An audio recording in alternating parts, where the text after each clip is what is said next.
کے قابل دنیا میں صرف دو آدمی ہیں، ایک وہ مالدار جو مال اللہ کے راستے میں خرچ کرتا ہے، اور دوسرے وہ بندہ کہ جس کو اللہ تعالیٰ نے قرآن پاک کی دولت عطا کی ہے۔ اس لیے آپ کو رشک کرنا چاہیے، تمنا کرنی چاہیے کہ اللہ یہ دولت جو آپ نے ان کو عطا کی ہمارے بچوں کو بھی عطا کریں۔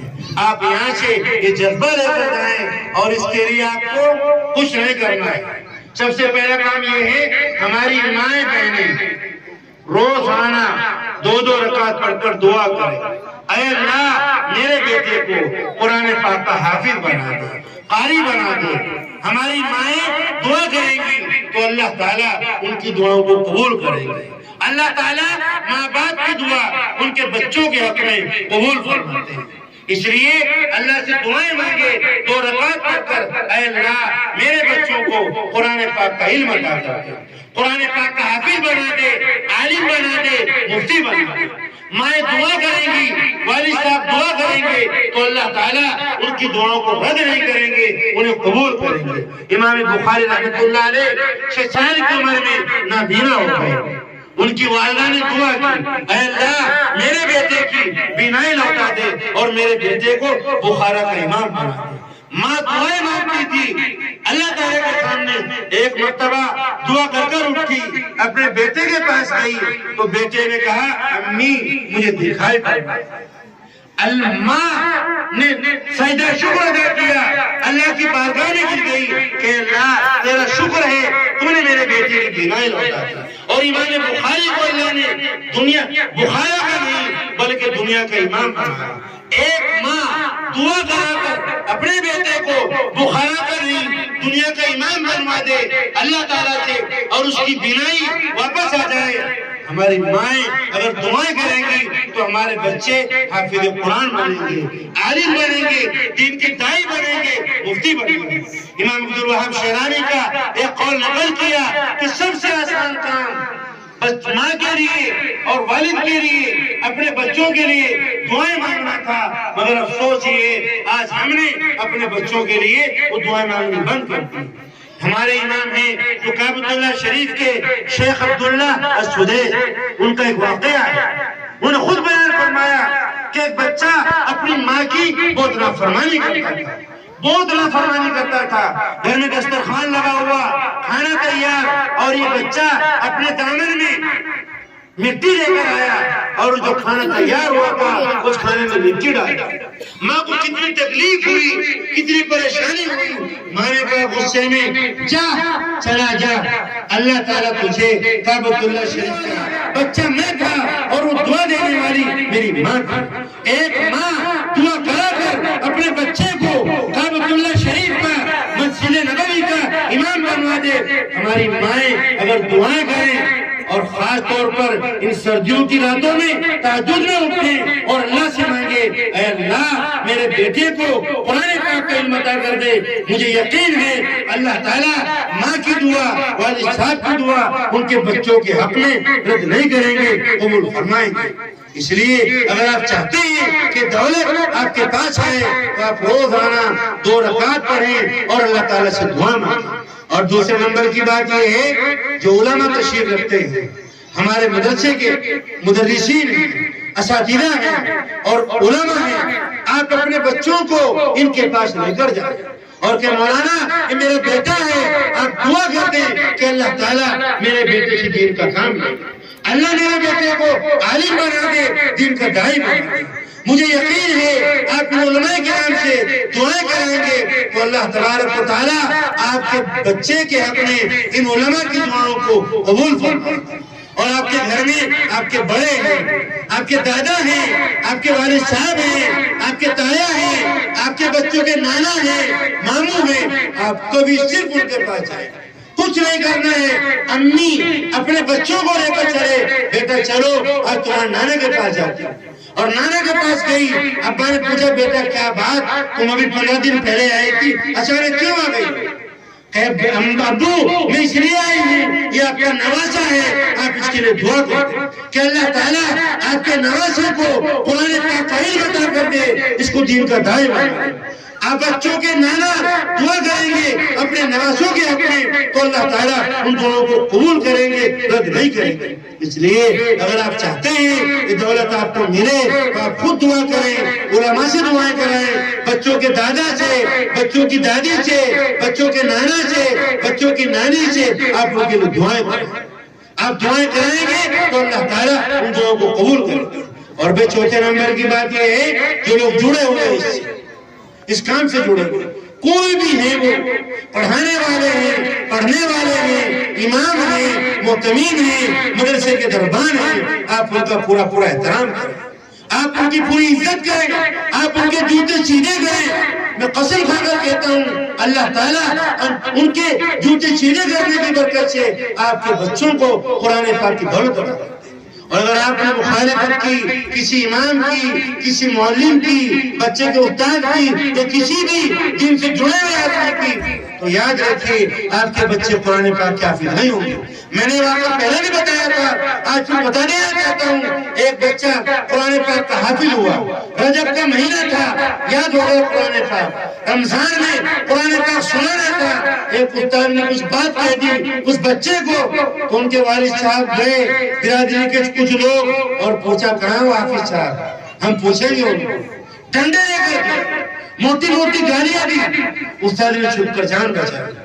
اللہ کی قسم آج تک اس آدمی کو مسلح پر کھڑا اور نصیب نہیں۔ رمضان سے پہلے وہ ٹھیک رہتے ہیں اور رمضان کا زمان آتا ہے تو بیمار ہو جاتے ہیں، اور اب تو ان کو بہت چوٹ لگ چکی ہے، ایک بہت بڑی ریڑھ کی ہڈی میں تکلیف ہو چکی ہے۔ اگر آپ چاہتے ہیں کہ آپ کے بچوں کو دولت ملے، یہ علماء ہیں، ان کے چہروں کو محبت سے ان کی طرف نظر ڈالو، ان کا اکرام کرو، ان کا احترام کرو، ان کے سینے میں قرآن پاک ہے، یہ آپ کی طرف دیکھیں گے، دعائیں دیں گے تو اللہ تبارک و تعالیٰ آپ کے بچوں کو قرآن پاک کا علم عطا کریں گے۔ ایک صاحب تھے، ان کا بچہ نافرمان ہو گیا، بہت پریشان، حضرت سرکار کو جا کر عرض کیا، حضرت میرا بچہ نافرمان ہو چکا ہے، میں کیا کروں؟ حضرت نے فرمایا بچوں کے چپل سیدھے کرو۔ وہ بڑی کتابیں پڑھاتے ہیں، بڑی کتابیں، مگر حکم تھا حضرت کا بچوں کے چپل سیدھے کرو۔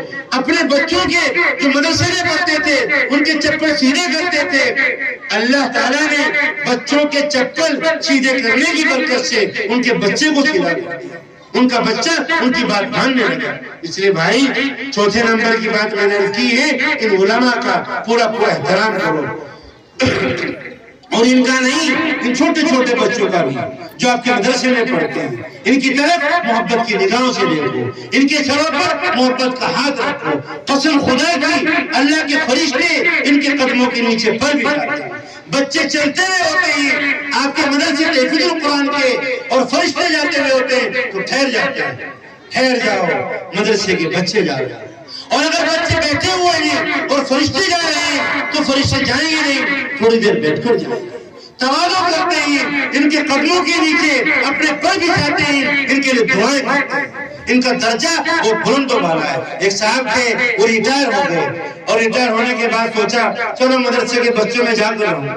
اب بچے مدرسے کے تھے، بڑا مدرسہ تھا، کسی نے کہا ہمیں بوڑھی لا کر دو، کیلے لا کر دو، ابھی ریٹائر آئے، آفیسر آئے، سب لا کر دیا گیا، بڑے سامان اپنے اس پر کندھے پر لایا کرتے تھے۔ بچے کہتے تھے ہمار ہونا یہ ہمارا گدھا ہے، ہمار ہونا ہمارا گدھا ہے، ایسے کہتے تھے، وہ سنتے رہتے۔ ایک مرتبہ کسی بچے نے بہت غصے کے ساتھ ان کو ہمار کہہ دیا کہ ہمارا گدھا، ان کو غصہ اور چھوڑ کر چلے گئے۔ میں نہیں آؤں گا یہاں پر، چلے گئے، 3 دن رہے، اور 3 دن کے بعد جب لیتے بیٹھے رات میں ان کا انتقال ہوا تو خان میں دیکھتے کیا ہے، میدان محشر بپا ہے اور لوگ جنت میں جا رہے ہیں۔ ان بچوں سے کہا اللہ تعالیٰ نے جاؤ تم بھی جنت میں جاؤ۔ وہ بچے کہنے لگے اے اللہ ہم جنت میں نہیں جائیں گے۔ پوچھا کیوں نہیں جاؤ گے؟ عرض کیا کہ ہمارا گدھا ہمیں نظر نہیں آ رہا، ہمارا گدھا کہاں ہے؟ اس کی آنکھ ہو گئی اس آدمی کی، فوراً اٹھا اور ان بچوں میں پہنچا اور ایک آجا بچوں نے کہا اچھا ہمار ہونا ہمارا گدھا آ رہا ہے۔ کہنے لگے گدھا کہو، خچر کہو، کچھ بھی کہو، مگر تمہیں چھوڑنے والا نہیں ہوں۔ بھائی میں نے تمہاری برکتیں دیکھی، اس لیے ان بچوں کا پورا پورا احترام کرو تو اللہ تبارک و تعالیٰ آپ کے بچوں کو قرآن پاک کا علم عطا کرے گا۔ اور اگلی بات یہ ہے، تمام کے تمام لوگ قرآن پاک کی عظمت اپنے دل میں بھی، اس کو اچھی جگہ پر، اس کو جزدان دیں، اس کو رحم دیں، اس کو نئے کپڑے دیں، اور قرآن پاک کی محبت آپ کے دلوں میں۔ بشر حافظ رحمۃ اللہ علیہ چلے جا رہے ہیں، راستے میں دیکھا قرآن پاک کا چھوٹا سا حصہ پڑا ہوا، اس کو اٹھایا اور دھولا اور کہنے لگے یا اللہ میں گنہگار ہوں، اتنا عظیم قرآن اسے کہاں رکھا؟ اس زمانے میں لوگ امامے باندھتے تھے، اپنے امامے میں رکھتے، کہنے لگے یا اللہ اس سے اوپر میرے پاس کوئی چیز نہیں۔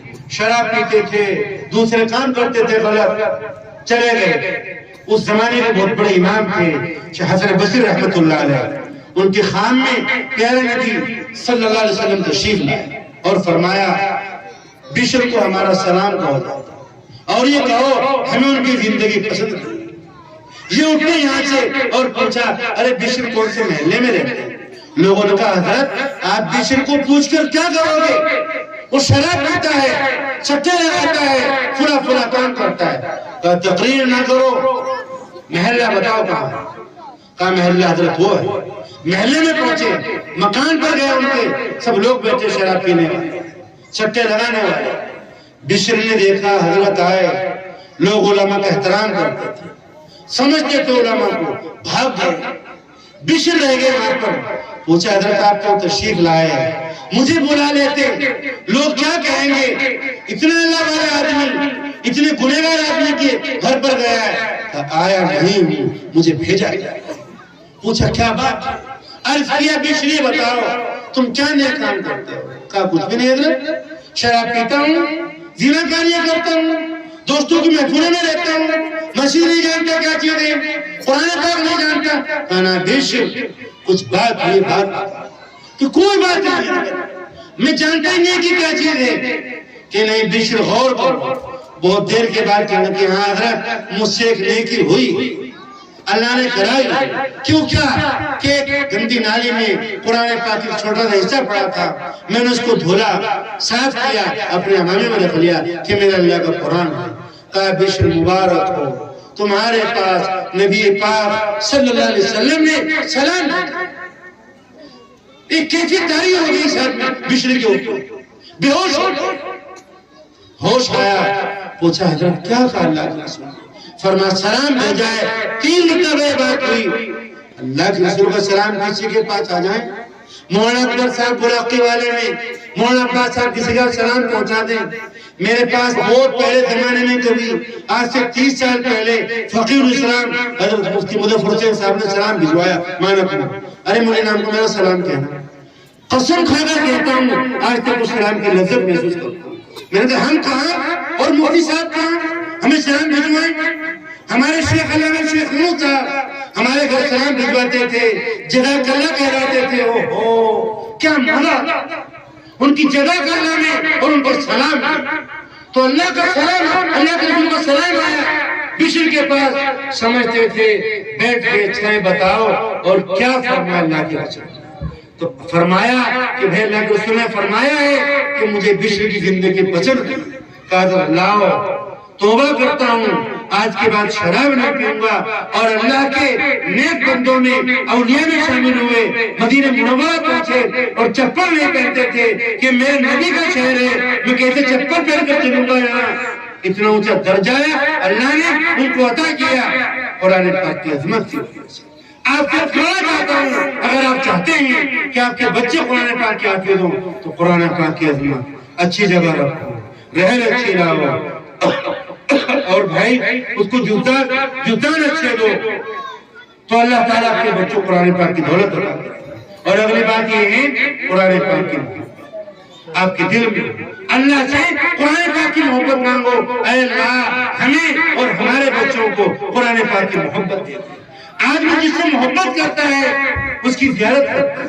ہم دیکھتے ہیں بہت سے لوگوں کو ان کے موبائلوں میں بہت سے فوٹو ہوتے ہیں، مولوی صاحب یہ میری بیوی کا فوٹو، یہ میری ماں کا فوٹو، یہ میرے پوتے کا فوٹو۔ اگر آپ کے پاس قرآن پاک کی عظمت ہے اور اس کی محبت ہے تو اس کی زیارت، اس کی زیارت 8 گھنٹہ پون گھنٹہ روزانہ بیٹھ کر پڑھو. پڑھ سکتے ہو تب بھی نہ پڑھ سکتے ہو تب انگلی پھیرتے رہو اور قرآن پاک دیکھتے رہو.